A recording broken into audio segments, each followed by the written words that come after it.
Imagine fighting a war in the world's highest battlefield, where every breath is difficult, every step is dangerous, and every decision could trigger a nuclear crisis.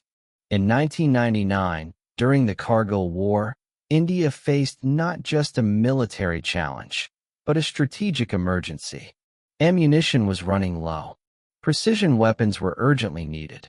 International pressure was rising. Behind the scenes, two countries quietly played important roles, Russia and Israel. Today, we explore how their support influenced the course of the war.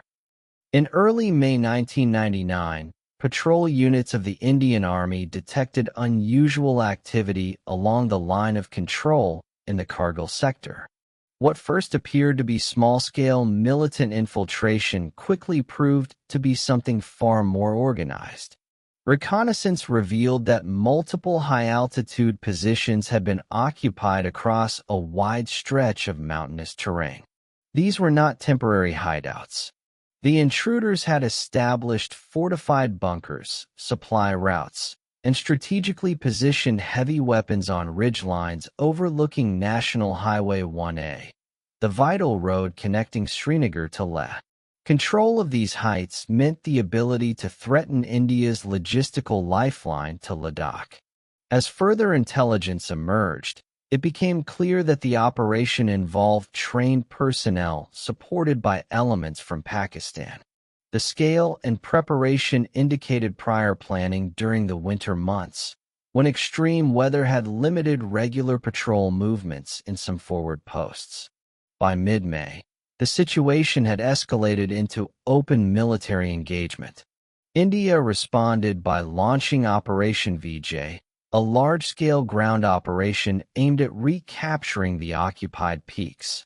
Thousands of troops were mobilized and moved into the high-altitude battle zone. The objective was clear: regain every position across the ridgeline without crossing the line of control. Soon after, the Indian Air Force initiated Operation Safe Sagar to provide aerial support. This marked a significant escalation, as air power was now being used in one of the most challenging combat environments in the world. The battlefield conditions were extremely harsh. Altitudes ranged from 14,000 to over 18,000 feet. Oxygen levels were low, reducing physical endurance. Temperatures dropped sharply at night. Steep slopes limited vehicle movement. By late May 1999, ground operations under Operation Vijay were fully underway. Indian Army units began systematic efforts to identify, isolate, and prepare assaults on each occupied peak. The scale of infiltration became clearer. Positions were spread across multiple sectors including Dras, Batalik, and Koksar. The initial priority was reconnaissance. Patrol teams and forward observers worked to confirm enemy strength, weapon placements, and supply routes. Because the intruders were positioned at higher elevations, they had clear observation over Indian troop movements. This made secrecy and timing critical. On May 26, 1999, the Indian Air Force formally launched Operation Safe Sagar. Fighter aircraft, including MiG and Mirage platforms, were deployed to support ground forces. This marked the first large-scale use of air power in the Kashmir region since 1971. Air operations faced strict operational limits. Aircraft were not permitted to cross the line of control. Pilots had to operate within narrow valleys surrounded by steep ridges. High-altitude air density affected aircraft performance and weapon accuracy. Early missions focused on attacking supply dumps, artillery positions, and fortified bunkers. However, conventional bombs proved less effective against small targets embedded into rocky slopes. As a result, the need for precision-guided munitions became urgent. Accurate targeting was essential to neutralize bunkers without widening the conflict or causing unintended escalation. Meanwhile, artillery fire intensified. The Indian Army deployed heavy guns, including long-range systems, to bombard enemy positions continuously. Artillery became one of the most decisive elements of the campaign, softening defenses before infantry assaults. By early June, major ground battles began to take shape. Indian troops launched coordinated attacks on key ridgelines in the Dras sector. Each peak had to be captured individually, often through night assaults to reduce exposure. Casualties increased as soldiers climbed near vertical slopes under fire. Progress was measured in meters, not kilometers. Every position required detailed planning, sustained artillery support, and close air coordination.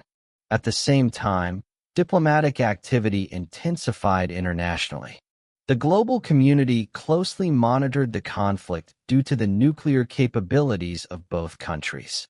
India maintained that its objective was limited to restoring positions on its side of the line of control. By mid-June 1999, the conflict had entered a decisive phase. Ground forces were slowly advancing, air precision was improving, and international pressure was building on Pakistan. The battlefield momentum was beginning to shift. By late June 1999, the battlefield situation was gradually turning in India's favor. Key mountain positions were being retaken after intense artillery bombardment and coordinated infantry assaults.